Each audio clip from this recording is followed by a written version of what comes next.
Hey YouTube, welcome to another edition of the Busted Knuckle.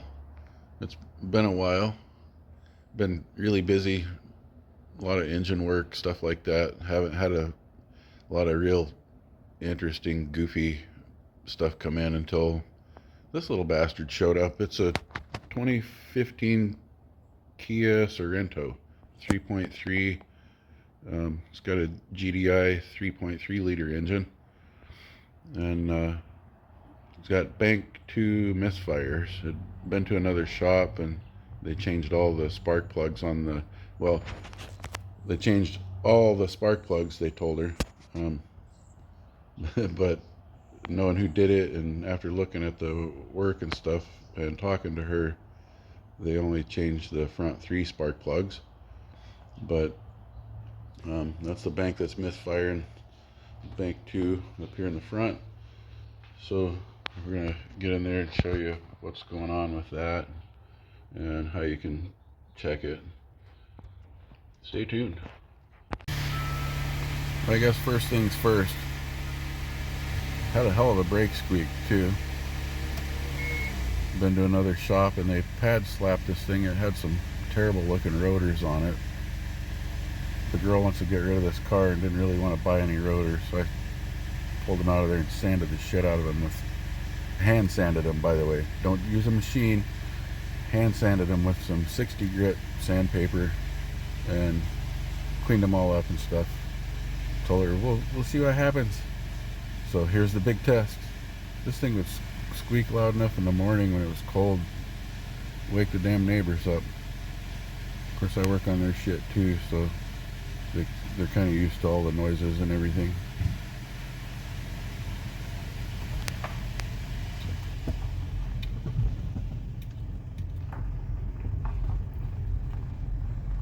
Oh yeah.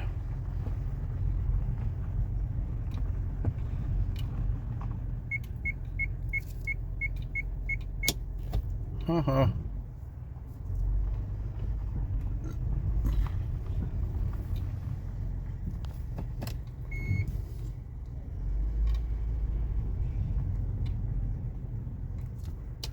Sounds good. Alright, now we'll get in here and show you what's going on with this running problem.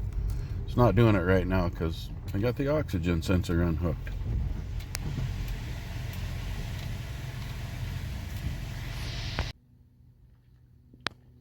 Okay, I got the Virus all fired up here.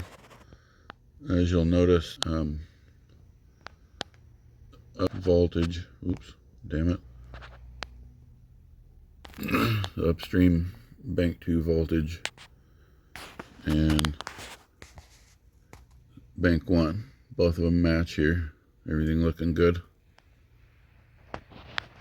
And I'll fire it up and start running it, and that voltage will start changing a bunch. So about 10-15 seconds after you start it, it drops down, drop way down.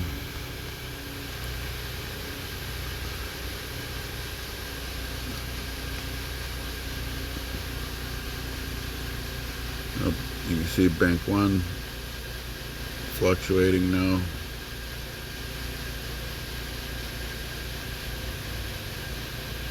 Bank 2.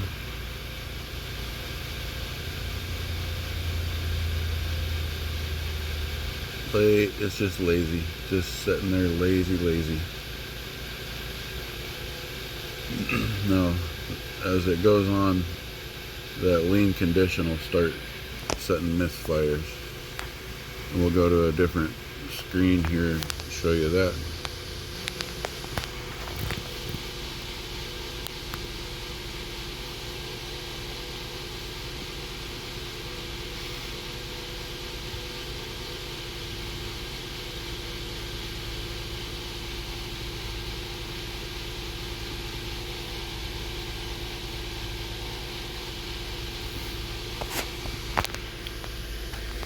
Here's the misfire screen, and as it goes into closed loop, that'll start misfiring on this bank. It takes it a bit. Okay, we've been warming up here for a little while. I was starting to misfire on all those cylinders on that bank. Sometimes number 4 is a little worse, sometimes number 6 is a little worse, kind of depends, but yeah. And then what I did was I went out and unplugged the bank 2 oxygen sensor and went through this same test. Now it kind of straightened out for a bit. It tries to catch up and not again. Okay, here we are under the hood. See, this thing's got a shit ton of vacuum lines and stuff, so you want to check and make sure there's none of them vacuum lines leaking, or make sure the intake's not leaking. You can use some carb clean, try to spray up in there, try to have a fire extinguisher on hand just in case, and try to do it cold. Sometimes the engines will warm up and open up the vacuum though, so you might have to do it hot at some point. But you can also use a propane bottle, a little propane torch bottle with a hose on it, and shove it up under there. That's a pretty safe way to do it too, but you know, still be careful. Then the oxygen sensor for this thing, right there. That connector is down under here. Let's see if I can zoom in there a little bit. Yeah, so I'm not getting a good picture of it.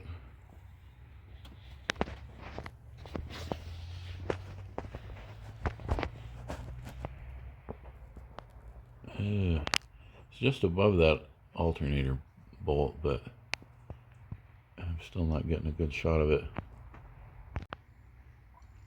Anyways, if you follow that lead over, you'll see where to unhook it. It's underneath. There's like a little tin bracket here. It's underneath that. Okay, that's unplugged, and we're just gonna kind of tuck that back behind this pipe so that it don't fall down there and hit the belt. I'm gonna be running it with that unhooked. Okay, got it running again. We'll go through and let it sit here and warm all up again. Try to go into closed loop. Well, at least on that one side.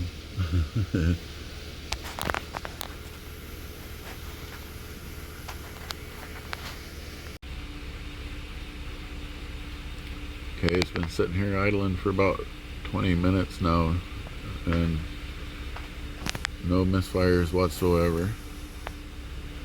But if I plug that bank 2 oxygen sensor in, that usually, well, when the engine's warm, it'll screw up within, I don't know, 10-15 seconds or so after starting it. It'll start misfiring.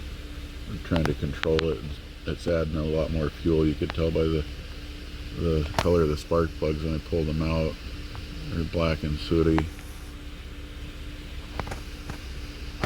But I'm gonna go ahead and shut this off and let it get cooled off.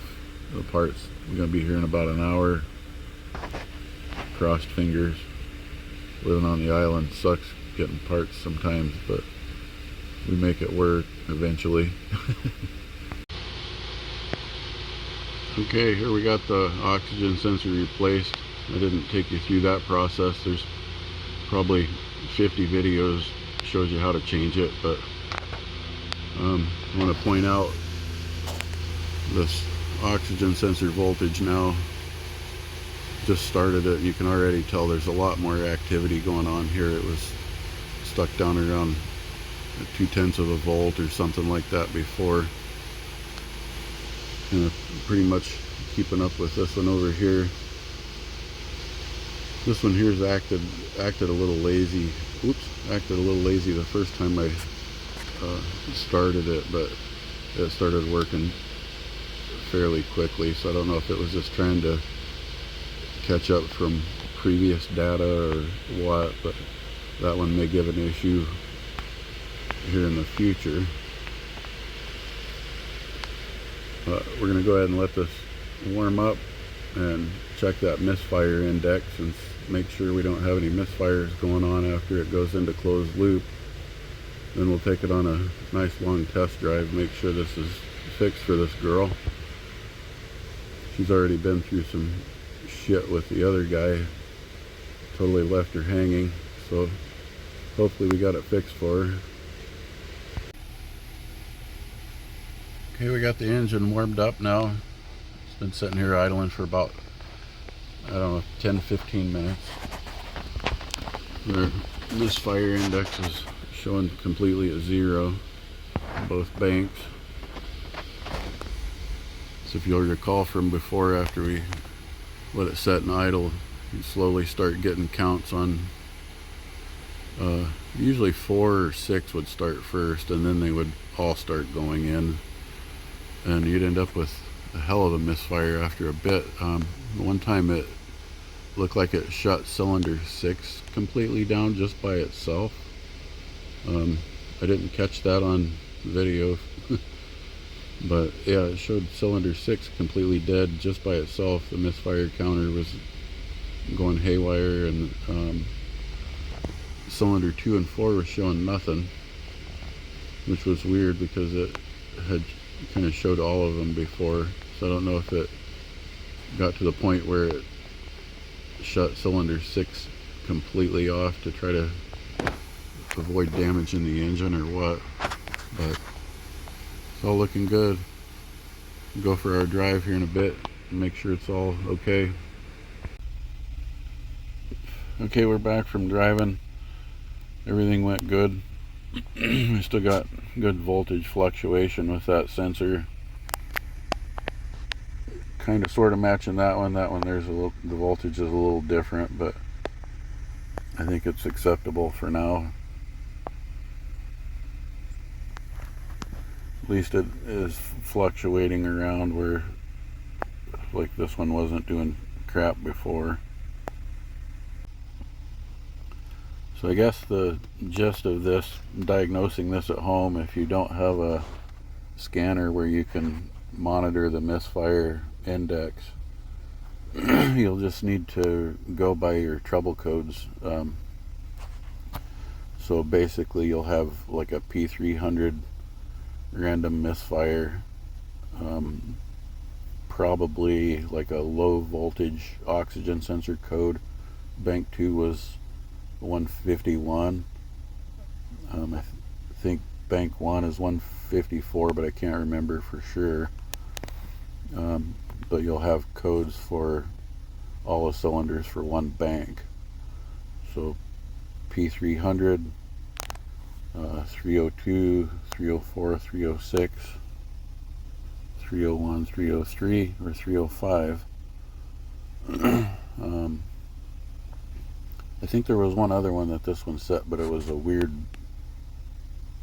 number with a weird code with a letter in it, P02A or some nonsense. I don't know what that one was, but basically you would like get your codes and then clear all of those misfire trouble codes, oxygen sensor codes, and everything else, and then unplug that sensor, bank 1 sensor 1,